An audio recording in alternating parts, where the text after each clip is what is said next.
It's not a real Toyota, says the 14-year-old that's making Call of Duty edits. It's just a BMW, says the 40-year-old picking up a gold kid in a single cab pickup. I don't even know if that's a joke. It's both those things, you cheese curds, and so much more. You see, there's a time where we as car enthusiasts sometimes have to shut the hell up and hope that a car company knows what we need rather than what we think we need. Because honestly, when it comes down to it, we don't know how to make cars and they do, so hopefully they figure it out, okay? So like drinking your first lukewarm Natty Light in college, it's not what you want to do sometimes, but you just have to do it because that's just how things are. Except for the very first time, that lukewarm 64-cent beer is actually a Four Loko.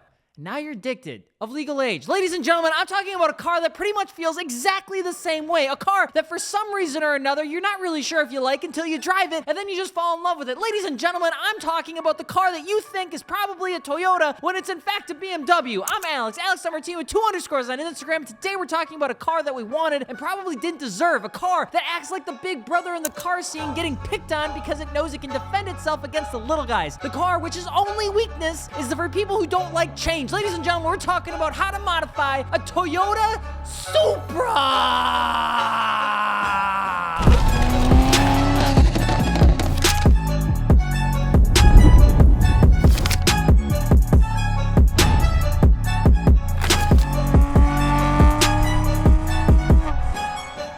Quite the intro. I do feel like sometimes there's gonna be somebody that complain and be like, I just wish you didn't have as long of an intro. Go read a Wikipedia page then, okay? That was really mean. I didn't mean to say that. Sorry, bud.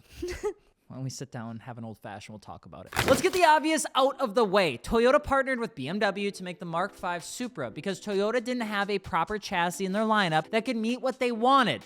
Okay? BMW, on the other hand, pretty much lives and breathes this market. Now, we all hate how the 7 Series and SUVs look. That's fine. The nostrils are the size of a full-scale pig. But their ability to make good sports cars, pretty unmatched. They do a pretty good job. They're right below Porsche, I would say, okay? The BMW M2 competition is widely regarded as the best driving car out there that's not a Porsche, okay? The new G80s have an incredible power potential and interiors that would look like how I would modify one with the unlimited money glitch or maybe Gran Turismo, or maybe no. Grand Theft Auto 5, except it's like a factory option. So we all just need to get over it, okay? Also, if you're looking for car parts, Mod Your Car at Martini Works, please. I had someone once say, why do you name off the entire car part name? That seems like you're trying to like get people to buy. It's because I am! All right, motherfucker, how else are we supposed to be Dakota if y'all don't mod your car at Martini Works? Some things are an ad. We want you to know what shit to buy, and hopefully you buy them from us, okay? Sorry, if you do have a Supra already built, though, add it to our build threads so you can help others mod their car. That's the last time I'm gonna get angry about it. It's 4 o'clock, and Midwest people are usually nice. The inline 6 was what Toyota was after, and BMW had already grinded to that skill cape with the Z4 M40i, a car that no one really talks about. And after Toyota used the BMW platform to tune it up to 335 horsepower or 382 horsepower, depending on what trim you get, what you're left with is either an 8-speed automatic transmission or a 6-speed manual transmission if you get one of the new ones paired to a really great motor. And Toyota was smart here. The 4-cylinder or inline 6 gives you the option for either an affordable, still fun car or a full spec option without having to pay any additional DLC. We need value menus when we don't want the full $14 plate at McDonald's because that's just too much. I don't know why McDonald's got so expensive, but it's stupid. Go to Qdoba, it's better. The Toyota Supra, the official car for your first Sears catalog when you were 14. Now, because the Toyota Supra was introduced as an adopted twin to its Bavarian brother, it initially left purists deflated and had people thinking it was just a reskinned BMW. Just because Toyota has made iconic cars in the past doesn't always mean that they're all good. I don't know how many times I have to pick on the Subaru partnership for people to realize that Toyota is not in fact Keith Lee and is a bit more like Aiden Ross. You get an entirely different driving experience with the Supra because of its tune, and if you can get past the fact that for some reason Toyota badges are cheaper than BMW badges and you have a sense of style, you'll never think of buying a Z4 M40i anyway.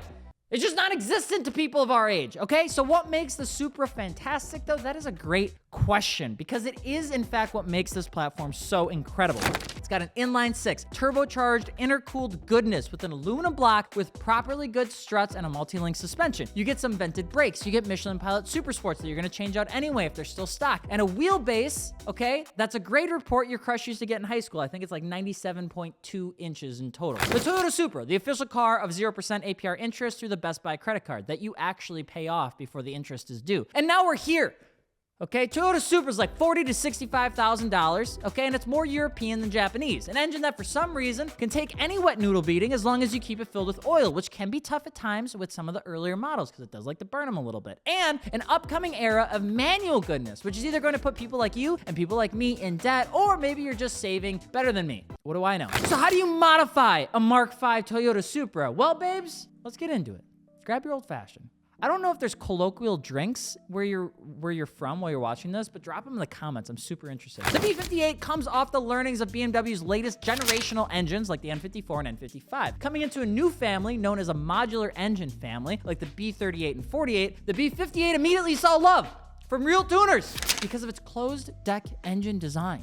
Closed deck versus open or semi-open, this is where Subaru seem to just have their greatest issues, okay? Because this isn't a Subaru video, okay? It's a Toyota video. Engine block deck thing, okay, it's just the topmost surface of an engine block, and it's where the engine block wall and the cylinder outer walls meet. It's where everything kind of just comes together. This is where the sauce happens for combustion. If you can make it strong here, you can create some serious power, with most high horsepower engines almost always being a closed deck configuration. The only con to it is cooling. Now, you'd want an open deck if you do want cooling of the Angels and like 200 horsepower, and that's pretty much what Subaru does. But with BMW using this motor base for pretty much everything under the sun and not having to deal with reliability issues, and they went with the closed deck, which is good. And this engine is monumentally better for tuners. Just compared to the N55, the B58 has a 20% increase in boost pressure and a compression ratio of 11:1, which is nuts for a factory sports car that also has forced induction. The reason why you should know this is because it's a good motor to tune on and to enter the proverbial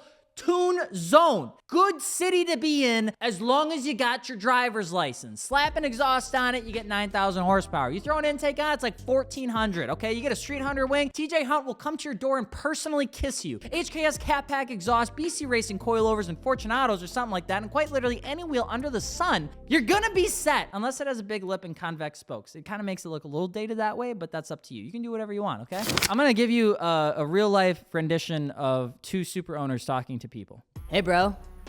You just get that Supra? What are you gonna do to it? Yeah, bro, I'm thinking downpipes and a tune. Thinking like 500 horse. No shit, dude. That's really cool, man. That's really cool. Hey, man, you just got a Supra too, right? What are you getting? Yeah, bro, I was thinking tune, probably downpipes. Thinking like 550 horse. Yeah. What about you, bro? I heard you got a Supra too. What are you, What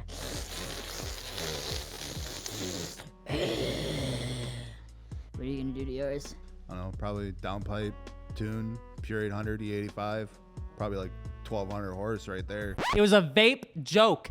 The joke was that they're vapors. Okay, but for real, the 2019 to 2020 tune zone is easier than the 2021 plus tune zone. And let me explain. ECUs are still being locked and requiring a Hail Mary FedEx shipment to an overseas company to jailbreak. And that's just a bit dangerous right now, considering one of the countries that you would do it is at war. So if you're on the fence of buying a Supra, go with one where you can touch the ECU consensually and you'll unlock even more. Downpipes, explained. Exhaust, explained. Intake, easy. Probably worse than the OEM one, but it doesn't matter because we like to do that sort of stuff. Now, tuner, choose your favorite, but be safe here because this is one of those platforms that can handle 8,000 horsepower on stock internals, according to that one tuner on Facebook. More is not better. Safe numbers to aim for are 550 with basic bolt-ons and some, flex fuel. 650 requires a look at your entire cooling system and usually peak at your high-pressure fuel pump, but for the stock stuff, it isn't that bad. You can kind of get up there if you want to. For example, people have been seen running stock fuel pumps at 603 horsepower to the wheels, okay? The car is like a wrecking ball out of the box. And if you can get the power to the ground, which we would highly recommend investing in some good tires and wheels from Martini Works, 19 9.5 plus 22 and 19 by 10.5 plus 30 is a sweet spot for wheel size with 255 35s in the front and 305 30s in the rear. Continental Extreme Contact Sport 02s to look at, and they perform great on this thing, and you won't find a bad looking wheel on these cars. Rahano RFX 5s kind of look cool for like a newer look. Volt TE37s if you want that Japanese Martini's like iconic fitment touch. Or if you want to be super dope, you can get some Rega Masters or some nice blocky 5-spokes. I think would look pretty sick. Oh my God, he named the full wheel and type. Yes, I did, because I want you to buy them from us. If you're gonna enter a world of carbon fiber here, okay, Rec Speed offers really cool options, and Street Hunter touching the car, there's literally no shortage of things that you can put on this car, okay? Lips, side skirts, diffusers, all of it. But make sure you get the side mirror canards so you can actually drive with the windows down. The Mark V Toyota Supra, the official car of ChatGPT before it got nerfed. So how do you modify a Toyota Supra? Easy, baby, okay? You go to a credit union and you borrow about $50,000 to find an inline 6 Supra, probably about 50,000 miles. You're then going to immediately get a speeding ticket because this is one of the few cars you've ever bought that delivers right from the factory. It'll almost be astonishing how good it is. From there, you're going to Google aftermarket parts 2020 Toyota Supra and get hit with a legion of shit, okay? Stick to your downpipe, exhaust, tune, coils, and wheels and tires, and once all that's done, then you can play with some more. Flex fuel if you actually like know how to party, and probably another savings account to throw $100 away every paycheck for the incoming insurance spike that you got from your first speeding ticket, and probably going to battle your second speeding ticket. You'll quickly learn why people love Burble tunes, and you've essentially entered the cult that is BMW tuning without actually being a BMW fanboy. Your next car will probably be an M4. So should you have the 4-cylinder version, have fun with it. Don't take it too seriously. Understand you'll still have fun with the platform because it is a great chassis and it behaves super well. But don't brag about it like the B58 boys. It usually doesn't end up as well for you as it does for them. The B58 is truly a versatile motor, which makes the Supra a super safe pick. It's in everything from the standard X5 to the M240i. It's welcomed on the 5 Series, and it's been helping in plug-in hybrids. A motor that's invested by BMW makes owning a Toyota even easier. What year is it? The torque curve is adjusted for its platforms, which makes it good for tuning. Because it was built to do a little bit of it all, it's a high revving, deliver torque, having efficiency, enjoyable, fun sports car. It creates noise, but only when you want it. The car's well designed and loved by enthusiasts, absolutely. And it's also one of the best looking sports cars out there right now that didn't seem to get hit with a massive inflation spike. But the reason people mod these cars and drive them is because of the power plant, not just because of the name. But most importantly, when you do go to buy parts for your Supra or otherwise, just be sure to mod your car Martini Works. Let us know what we should cover next, and if you have a Supra already built, drop your thoughts below on something you wish you knew before you modified yours. I'm Alex Martini with 2 underscores on Instagram, and we'll see you later. Peace.